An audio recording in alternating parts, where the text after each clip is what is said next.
दक्षिणी लेबनान पर इजराइल की बमबारी जारी है। आईडीएफ का हिजबुल्लाह के ठिकानों पर हमले में हिजबुल्लाह के कई ठिकाने तबाह।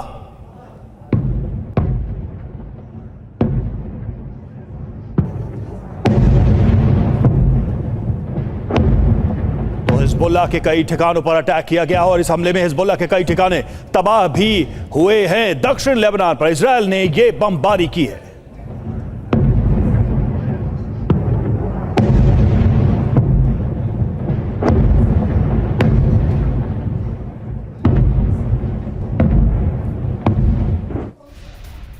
और एक और बड़ी खबर, आईडीएफ ने हिजबुल्लाह के खिलाफ नया ऑपरेशन शुरू कर दिया है।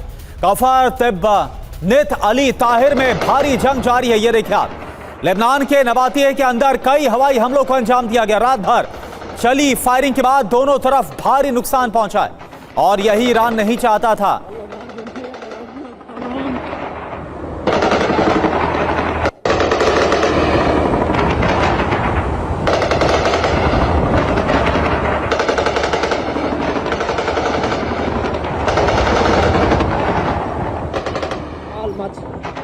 तो ये देखिए, दो तस्वीरें आपको दिखा रहे हैं। जो शर्त रखी गई थी 14 पॉइंट्स पर, जो एमओयू साइन हुआ था, उसमें एक शर्त यह थी प्रमुख तौर पर कि लेबनान में हमलों को तुरंत रोकना होगा और उसके बाद डील को साइन किया गया। लेकिन हुआ क्या, ये देखिए तस्वीरें आपके सामने। बीती रात दक्षिणी लेबनान में इजराइल डिफेंस फोर्स ने अपने ऑपरेशन को जारी रखा है। कई बड़े धमाके हुए, कई ठिकानों पर हमला किया गया, हिजबुल्लाह के ठिकानों पर हमला किया गया और लगातार इजराइल की तरफ से कहा जा रहा है कि उसकी तरफ से हमले लेबनान नहीं बल्कि हिजबुल्लाह पर वो अटैक कर रहा है, उसके ठिकानों पर, उसके टारगेट पर। और दक्षिणी लेबनान पर इजराइल की रात भर बमबारी, हिजबुल्लाह के ठिकानों पर मिसाइल हमले। इजरायली हमलों में कम से कम 47 लोगों की मौत हुई है, लेबनान के स्वास्थ्य मंत्रालय का दावा।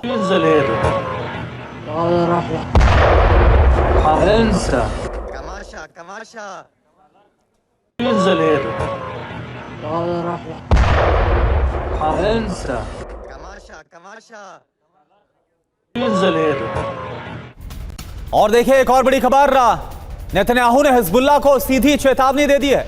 हिजबुल्लाह को बहुत भारी कीमत चुकानी पड़ेगी। इजरायली सैनिकों की मौत अब बर्दाश्त नहीं की जाएगी। अब आप ये मानकर चलिए, ये जो चेतावनी दी गई है, अब शायद ही बेंजामिन नेतन्याहू हिजबुल्लाह के खिलाफ रुकने वाले हैं, क्योंकि उनकी तरफ से साफ कहा गया है कि जो किया गया है, जिस तरह से हिजबुल्लाह ने हमलों को अंजाम दिया है, उसके बाद उसको भारी कीमत चुकानी पड़ेगी। तो ये चेतावनी है नेतन्याहू की। लेबनान पर इजराइल ने रात भर बमबारी की है और कहा है नेतन्याहू ने कि इजरायली सैनिकों की मौत हम बर्दाश्त नहीं करेंगे और हम कड़ी कार्रवाई करेंगे। ये सीधी चेतावनी नेतन्याहू की हिजबुल्लाह को।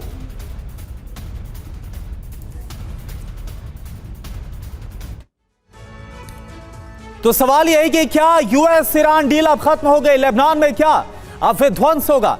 यूएस ईरान डील के बाद भी लेबनान पर हमले हो रहे हैं। इजराइल के हमलों में करीब 47 लोगों की मौत हुई है। मिसाइल हमलों में हिजबुल्लाह के कई ठिकाने तबाह हुए हैं। साउथ लेबनान के 6 से ज्यादा शहरों पर बमबारी हुई है। टारगेट पर हिजबुल्लाह के वेपन डिपो और कंट्रोल सेंटर। आईडीएफ का क्या दावा है? हिजबुल्लाह के हमलों के जवाब में पलटवार किया गया। हिजबुल्लाह के हमलों में आईडीएफ के 4 जवानों की मौत हुई। लेबनान की सीमा से 10 किलोमीटर अंदर तक कब्जा किया गया। वीके दत्ता सर, नेतन्याहू की धमकी और ये चेतावनी तो बहुत कुछ बता रही है। अब शायद ही नेतन्याहू रुकने वाले हैं लेबनान में हिजबुल्लाह के खिलाफ, और अगर यही हुआ तो फिर आपको क्या लग रहा है? फिर एक बार फिर से क्या जो मिडिल ईस्ट है वो जलता हुआ नजर आएगा क्या? देखिए करना, मेरा जो पर्सनल असेसमेंट है, जो इजराइल और लेबनान के अंदर हिजबुल्लाह के खिलाफ कार्रवाई चल रही है, वो एक टेररिस्ट रिलेटेड एक्टिविटी का रिस्पॉन्स है। और ये ईरान को समझना पड़ेगा कि क्या वो टेररिज्म को बढ़ावा देना चाहता है दुनिया के अंदर, कि वो एक रिस्पॉन्सिबल नेशन के तौर पे दुनिया के अंदर अपना एक जो पूरी इंटरनेशनल कम्युनिटी के अंदर एक किसी इज्जत की जगह रखना चाहता है। तो अभी जहाँ तक इजराइल और हिजबुल्लाह का सवाल है, वो एक टेररिस्ट ऑर्गेनाइजेशन और एक मुल्क की जंग है जो टेररिज्म के खिलाफ लड़ी जा रही है, जो लेबनान की गवर्नमेंट के कंट्रोल में नहीं है। अगर अभी लगातार ईरान उनकी मदद करता रहेगा और ये बोलता रहेगा कि आप उस पर हमला मत करें, तो इनको ये बोलना चाहिए कि पहले हिजबुल्लाह भी हमला करना बंद कर दे, अपने सारे हथियार डाल दे और एक सिविलियन अच्छे नागरिक की तरह लेबनान का नागरिक बन के वहाँ की गवर्नमेंट का साथ दे।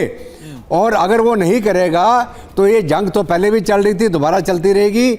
हाँ, दुनिया में थोड़ा प्रॉब्लम होगा क्योंकि हॉर्मुज़ के कारण हमने देखा जो पिछले दिनों से जो ये कार्रवाई चली है उससे इसका इकोनॉमी के ऊपर क्या इफेक्ट हुआ है, पावर सेक्टर में क्या इफेक्ट हुआ है, एनर्जी के ऊपर क्या इफेक्ट हुआ है। तो ईरान को समझना पड़ेगा, एक रिस्पॉन्सिबल नेशन अमेरिका और ईरान का समझौता है, इसके अंदर इजराइल शामिल नहीं था।